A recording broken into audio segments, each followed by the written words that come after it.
اللہ کے سوا کسی مدد نہ مانگ کہ اس کے سوا کوئی مددگار نہیں، اس کے سوا کوئی مشکل کشا نہیں، اس کے سوا کوئی حاجت روا نہیں، اس کے سوا کوئی بیڑے پار کرنے والا نہیں، اس کے سوا کوئی بیماریاں دور کرنے والا نہیں، اس کے سوا کوئی مرادیں پوری کرنے والا نہیں۔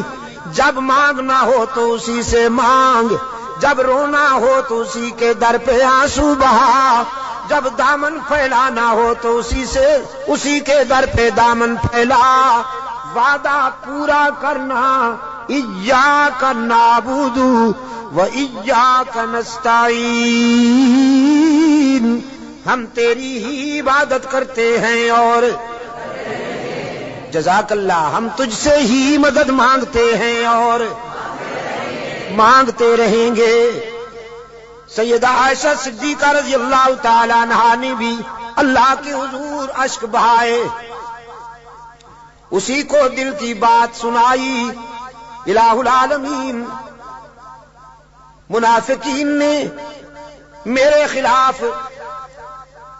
جھوٹے الزامات عائد کیے ہیں، میری کردار کشی کی مہم چلا رکھی ہے۔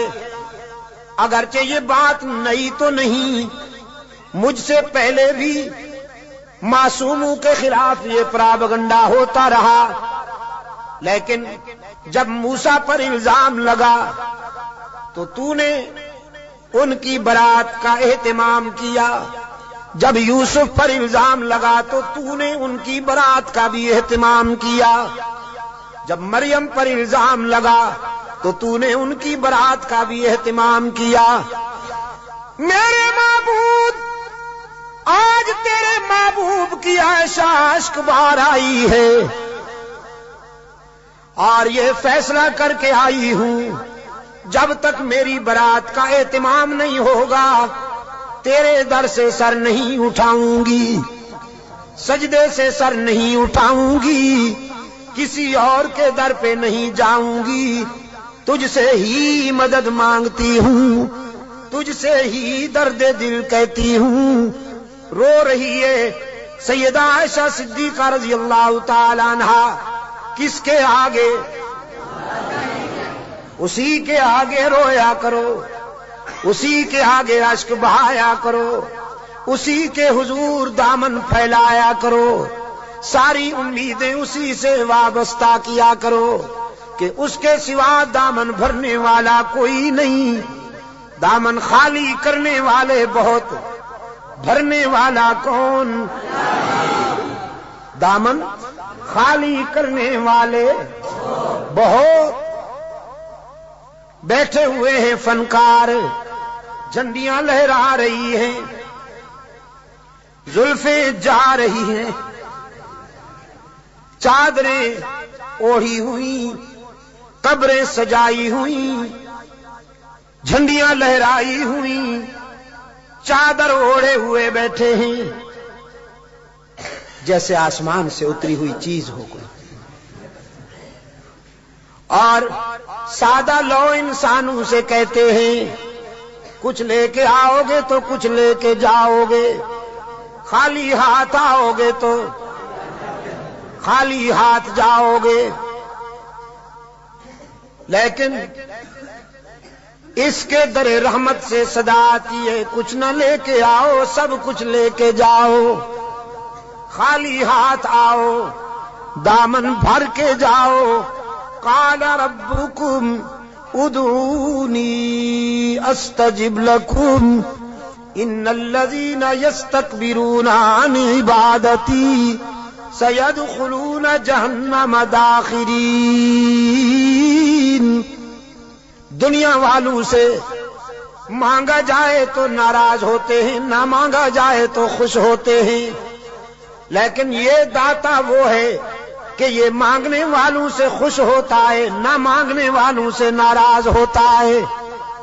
ان الذین یستکبرون عن عبادتی، یہاں مفسرین نے لکھا ہے عبادتی سے مراد ہے جو مجھے پکارنے میں گریز کرتے ہیں، کیونکہ پکارنا عبادت ہے، پکارنا پیرا مدد کر، شرک کی تس، کہ کی تس شرک کی تس، کیونکہ پکار عبادت ہے، پکار قال ربکم ادعونی استجب لکم، تمہارا رب کہتا ہے مجھے پکارا کرو میں تمہاری دعاؤں کو قبول کرنے والا ہوں، ادعونی استجب لکم، مجھے پکارا کرو میں تمہاری دعاؤں کو قبول کرنے والا ہوں، ادعونی ان الذین یستکبرون عن عبادتی، یقیناً وہ لوگ جو مجھے پکارنے میں گریز کرتے ہیں، مجھ سے مانگنے میں گریز کرتے ہیں، سیدخلون جہنم داخرین، ذلیل ہو کر منہ کے بل گھسیٹ کر جہنم میں ڈالا جائے گا انہیں۔ تو کسے پکارا جائے مشکلات میں؟ قادر کو یا عبد القادر کو؟ ذرا حرارت فضا میں تحلیل کر دو، ہاں ذرا حرارتیں، یہ گرمی فضاؤں میں تحلیل کر دو، اور پھر اللہ سے دعا کرو کہ یہ فضائیں پھیل جائیں اور بھی کے بیماروں کو اللہ شفائے کاملہ عطا فرمائے۔ مشکلات میں کام آنے والا کون؟ روشن ضمیر نے کہا نہ مجھو از غیر حق یاری، کہ لا فتح اللہ یقی دانم دری عالم، کہ لا مسجود اللہ ولا معبود فی الکونین لا موجود اللہ، کوئی مانے یا نہ مانے لیکن میرا تو ایمان ہے کہ اس کے سوا پوری کائنات میں کوئی مسجود نہیں، اس کے سوا پوری کائنات میں کوئی مسجود، نبی مسجود، رسول مسجود، تو پھر کاماں والی سرکار کیسے مسجود ہو گئی؟ سبحان اللہ۔ قرآن کریم میں جگہ جگہ پر فکر انسانی کو متوجہ کیا گیا ہے کہ نیاز مندیاں، اپنی زمین کی نیاز مندیاں اللہ کے لیے وقف کرنی ہوں گی۔ فرمایا لعن اللہ الیہود والنصارى، اللہ کے رسول صلی اللہ علیہ وسلم نے فرمایا یہودیوں پر، نصرانیوں پر اللہ کی لعنت۔ کیوں؟ اتخذوا قبور انبیائہم مساجدا، کہ انہوں نے نبیوں کی قبروں کو سجدہ گاہ بنا دیا۔ نبی کی شان زیادہ ہوتی ہے یا ولی کی؟ نبی کی شان زیادہ ہے نا ولی سے۔ جو نبیوں کی قبروں کا سجدہ کرے ان پر تو اللہ کے رسول نے لعنت بھیجی ہے، اور جو ولیوں کی قبروں کو سجدہ گاہ بنا لے ان پر، ہاں جزاک اللہ، یہی بات ہے، یہ عاشق بنے پھرتے ہیں۔ نبیوں اور رسولوں کی قبروں پر سجدہ کرنے والے ملعون، تو ولیوں کی قبروں پر سجدہ کرنے والے ڈبل ملعون۔ ڈبل ملعون نا؟ ڈب، اچھا ٹربل۔ انسانی جبین کی عاجزیوں کے لیے حقیقی مسجود کون؟ ہر جگہ موجود کون؟ معبود کون؟ کارساز و دستگیر کون؟ حاجت روا و مشکل کشا کون؟ سیدہ عائشہ صدیقہ رضی اللہ تعالی عنہا نے آنسو بہائے ہیں اللہ کے در پر، درد دل سنایا ہے علیم بذات الصدور کو۔ سورہ نور آئی، قلب رسول پر وحی کی صداقت چمکی، فرمایا الخبیثات للخبيثين والخبيثون للخبيثات والطيبات للطيبين والطيبون للطيبات اولئك مبرؤون مما يقولون لهم مغفرة ورزق کریم. پاک باز بیویاں پاک باز شوہروں کے لیے، گندی بیویاں گندے شوہروں کے لیے، پاک باز شوہر پاک باز بیویوں کے لیے، گندے شوہر گندی بیویوں کے لیے قرآن ہے. آپ سمجھے کہ نہیں؟ قرآن اور کلام فطرت ہے یہ. اگر اپنی بیوی کو پاک دامن رکھنا چاہتے ہو تو خود بھی پاک دامن رہا کرو،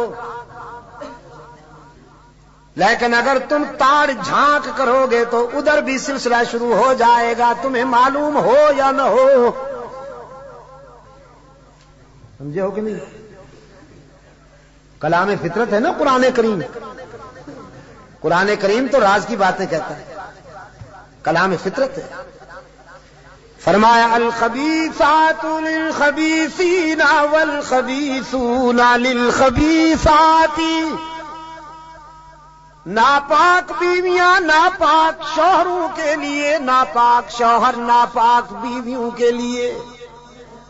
طے ہو گیا. والطیبات للطیبین. پاک باز بیویاں پاک باز شوہروں کے لیے، والطیبون للطیبات، اور پاک باز شوہر پاک باز بیویوں کے لیے.